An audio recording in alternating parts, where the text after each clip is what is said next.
তো অনেকে কমেন্টে জিজ্ঞাসা করছো যে আমি এই এসিটা আমাদের এই এসিটা কবে কেনা হয়েছে। আমাদের এই এসিটা কেনা হয়েছে 2024 কেনা হয়েছিল, মে মাসে কেনা হয়েছিল।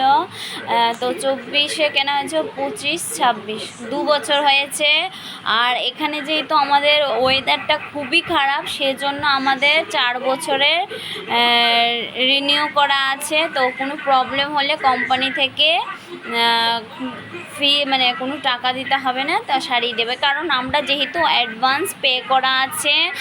আর এই সিনারির কথাটা বলছিল, এই যে ব্যাকগ্রাউন্ডের এই কথাটা খুব সুন্দর। থ্যাংক ইউ সবাই এইরকম কমেন্ট করছো। আর আমার চুলগুলো আগে লম্বা ছিল, তো আমার চুলগুলো এত শর্ট হলো কী করে। আমি চুলগুলোকে কেটে নিয়েছি, কারণ যখনই আমার চুল অনেকটা লম্বা হয়ে যায়, প্রচুর পরিমাণে হেয়ার ফল হয়, সেই জন্য আমি চুলগুলোকে পুরো কেটে দিয়েছি। তো সেই জন্যই তো চলো, আমি আশা করছি নিশ্চয়ই তোমরা এই বুঝতে পেরেছো। আর আমার কমেন্টে এত সুন্দর সুন্দর ভিডিওতে কমেন্ট করার জন্য তোমাদেরকে অনেক অনেক ধন্যবাদ। তো চলো, আবার দেখা হচ্ছে অন্য কোনো ভিডিওতে।